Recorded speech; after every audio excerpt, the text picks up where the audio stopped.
Gue inget banget, dulu pas sekolah gue nyari sukarelawan mewakili sekolah gue di acara yang ada di luar sekolahan gue. Kebetulan kelas gue harus bawa satu perwakilan gitu. Karena ya kebetulan kelas gue ini ya kelas yang attitude muridnya paling bagus. Jadi ya pas teman-teman gue ini lagi nentuin siapa yang bakalan jadi perwakilan sekolah, gue cuma tidur doang. Dikarenakan gue emang kagak peduli sama yang begituan. Tapi apesnya teman-teman gue malah nunjuk gue buat yang jadi perwakilan sekolah. Mereka ngomongnya, "Gak wajar Ren, cuma perlu datang doang kok." Itu yang jadi masalahnya. Gue males banget gerak buat pergi ke acara begituan. Tapi karena gue sadar kalau itu salah gue sendiri karena guanya malah tidur di kelas, jadi gue kagak protes ke mereka. Singkat cerita pas perwakilan sekolah disuruh datang ke titik kumpul, gue di situ jadi tahu kalau teman gue itu cewek yang cantik pula. Gue awalnya mikir kalau sekolah sengaja milih cewek yang cantik biar image sekolah gue bagus. Tapi pas gue tanyain ke cewek kenapa dia bisa kepilih, dia malah jawab, "Tadinya aku kasihkan main HP pas lagi voting, jadinya ya gitu." Di situ gue langsung paham, karena si cewek ini senasib sama gue, ditumbalin. Terus singkat cerita pas si guru udah dateng, dia ngasih tahu kalau kita bakalan tinggal di tempat acara itu semingguan. Sisanya ya cuma disuruh bawa barang-barang gitu kayak baju ya gitulah cuy. Singkat cerita pas sudah ada di lokasi acara, awalnya semua peserta yang ikut acara itu bakalan dipandu gitu, terus dilatih baris berbaris. Gue mah santai aja, karena dulu gue pernah jadi pemimpin upacara meskipun cuma sekali. Tapi si cewek ini dongok dikit, dia bener-bener kagak bisa sama sekali. Jadi karena gue kasihan, gue mutusin buat ntar ngajarin dia khusus habis acara atau pelatihan ini selesai di malamnya. Tapi di luar ekspektasi, pas sudah malam, rupanya gue sama si cewek ini nginep di satu kamar hotel, berduaan pula. Jadi ya gue telepon guru yang ngurus keberangkatan gue sama si cewek. Gue tanyain lah kenapa kamarnya cuma satu. Terus gurunya bilang karena dana sekolah cuma segitu. Jadi gue terpaksa nerima harus berdua sama cewek secantik dia. Gue takut kalau ntar gue tiba-tiba jadi liar dan mengganas, terus tiba-tiba gue kena kasus kan. Jadi pas mau tidur, gue mutusin buat tidur di kursi. Tapi si cewek itu malah ngomong ke gue,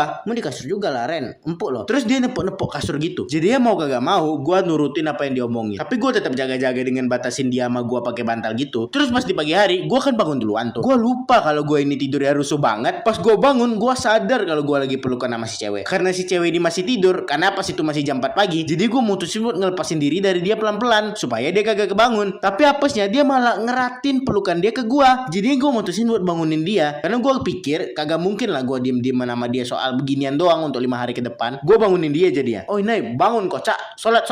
Terus pas si cewek selesai gosok-gosok mata dia tiba-tiba langsung nyepak perut gue ditendang sih. Terus dianya malah nuduh gue ngapa-ngapain, padahal dia duluan yang meluk gue. Tapi pas itu gue kagak ngeladenin dia, karena gue mau siap-siap buat mandi duluan, karena gue tahu kalau cewek mandi pasti bakalan lama bet. Singkat cerita pas selesai latihan kan udah malam tuh. Pas gue lagi berdua sama si cewek, gue ngomong gini ke dia, "Oh Inai, kok nggak takut kah kalau aku ngapa-ngapain?" Terus dia jawab, "Enggak lah, kalau kau ngapa-ngapain aku dikit aja melayang biji kau." Di situ gue ngeliatin dia kayak bingung gitu. Terus tiba-tiba dia ngomong, "Nggak percaya ya?" Terus karena gue gabut, jadi gue deketin si cewek. Terus dianya awalnya kayak sok berani gitu. Pas gue udah makin deket, si cewek malah jadi kayak malu-malu gitu. Gue mulai ngerasa sedikit bersalah, tapi karena udah terlanjur ya gue gasin aja, kagak boleh setengah.